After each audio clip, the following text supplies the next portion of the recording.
Welcome back to my channel. My name is Catherine Morris and this is the second video in a series all about questioning what social media serves up for us. Now, when I started my journey on trying to up-level my life and become a better person, live a more fulfilling life and really doing what God wants me to do, I didn't know where to start, I didn't know where to look, and my social media feed ended up being full of positive affirmations and really encouraging messages, which is a good thing. That's a really positive thing. But as time went on, I did start to think, you really do have to question what we feed our minds. Our minds are the most amazing, powerful thing that we've got that helps us to become a better version of ourselves. And what we allow into our minds, what we allow our thoughts to take on board and think about and give energy to, can have a positive or a negative impact on what we are doing in our day-to-day lives. So today I'm going to bring you another golden nugget that was served up via my social media, via this wonderful algorithm that thinks it knows me really well. And I don't want to disrespect or discourage people who are trying to spread a positive message. That's not what I'm about. In actual fact, we do need more positivity in this world. But when I read this one to you, initially you might feel the same as me, but when we delve a little deeper into it, we'll realise that it's a little bit more nuanced. So here is today's quote that I have seen quite a number of times from different places on social media. It said, "Your terrible job is the dream for the unemployed. Your house is the dream of a homeless person. Your smile is the dream of the depressed. Your health is the dream of someone who is ill. Somewhere, someone is praying for what you take for granted." Now, when I initially read that, I did feel inspired and I felt uplifted, and I thought, yes. And there's a really positive message there. There's a message of we should be grateful, we should be thankful, and actually we are called, if we have a faith, to live our lives in that way. But is this something we want to take on board? Is this a belief system that we want to have in our subconscious brain? Well, initially, I didn't question it, and it just felt a really positive, uplifting thing. And yes, it does make me aware that I have things that I should be really grateful for, and I am really thankful for every day. But at the same time, is this the sort of message that I want to be giving my brain? So, the Bible does warn us about protecting our mind, our thoughts. There's an awful lot about it, actually.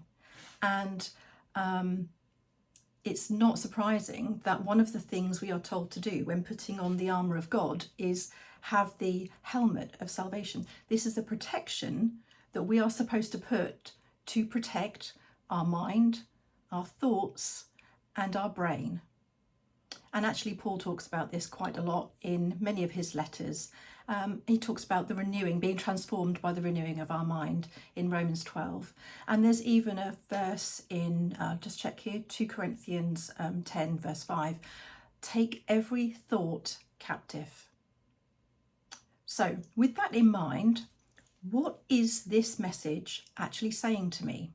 Because initially it seems like the message is be thankful, be grateful, which is a really positive, uplifting thing to be doing. And it's something we should be encouraged to do every day. But actually, is it something that I want to be doing? Is this the actual message I want to be giving my brain to help me up-level my life and live my best life? Well, when I actually thought about this in more detail, it made me realise that this is encouraging us to compare ourselves, because we are automatically thinking, well, I've got a better house than some people. I've got a better relationship than some people. I've got a better job than some people. My life situation is better than many people. And that is absolutely true. But comparing ourselves can actually lead to a road of destruction, because I think it was attributed to Roosevelt. He actually said the comparison is the thief of joy. And as soon as you start comparing yourself, you either look to others and create resentment and jealousy for something that they have that you don't, which of course is one of the 10 commandments, that we don't covet what other people have. But also, if you can compare yourself and be resentful and dislike somebody else's situation because they have more than us, we can then big ourselves up and think that somehow we're better when we have more than others. So comparison can go both ways. You know, it can be quite destructive to compare ourselves with people who have more, and it can be quite arrogant, if to use a better word, to compare ourselves to those that have less, because none of us are any less worthy or any more worthy than anyone else. So this really is not a positive thing to be introducing into a way of life where you're trying to become the better person and up-level your life. There's other issues with comparison too. If we are busy looking at other people and saying, oh, well, I've got more than them, they've got more than me, we are actually focusing on other people's lives. And that really isn't our responsibility. That isn't something that we need to worry ourselves with. That is for the other people to be working on. So it is really important that we remain focused on what we can do in our lives and what we can do to help others. And it's not actually about where anybody else sits around us. You know, I see a lot of things come up on my social media where there's an image of a mountain and it has a ladder, and somehow we take this first small step and the next step and the next step, and we slowly go up and up and up until we reach the top and we're at the summit, and then, well, then what? But actually, Paul does talk about our life being a race, and I know he's talking about that in the context of finishing our race and finishing with Christ. But actually, if we looked at our life in terms of a race, all we have to do is be a bit further ahead than we were the day before. Because within this race, people all around us are doing their own thing, and they're all on their journey, and they are all ahead of where they were yesterday, last week, last year. So if we can not compare ourselves to other people, but compare ourselves to how we were in the past, previously, when we were our old self, then we are more likely to be able to grow, learn, change, become that better version of ourselves, merely by focusing on our life, our situation, and then how we can help others. You know, being grateful is a great way to learn, you know, that learning gratitude, that being thankful for what we have got in our life is really, really valuable. But not when it gets to the stage where it becomes, well, I'm going to settle for this. Because if we settle, we end up staying put, and we end up possibly getting stuck. And we're not actually called to be stuck.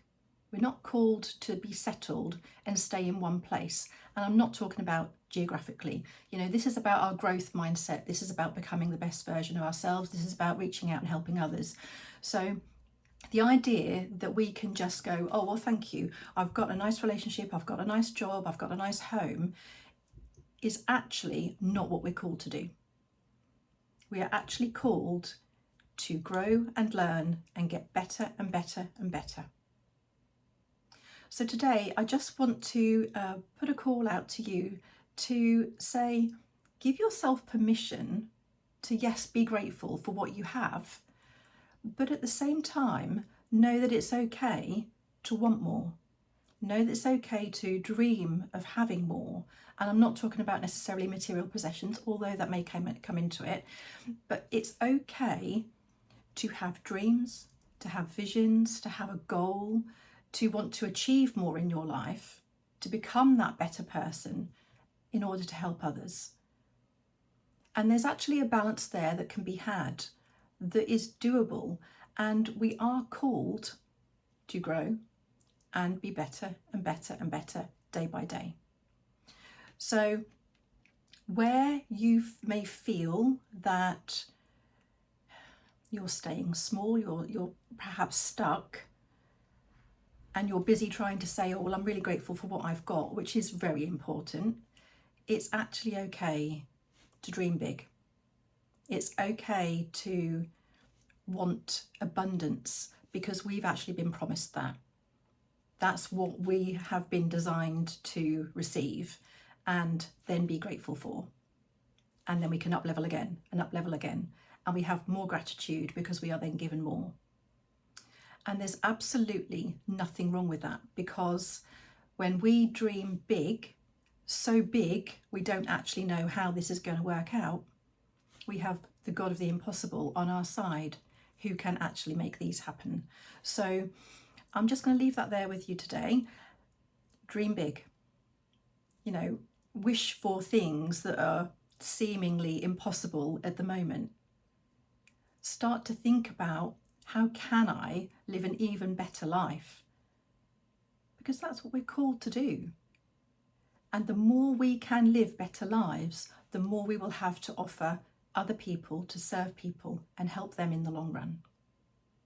So dream big, and I will see you next time. I love you. Take care.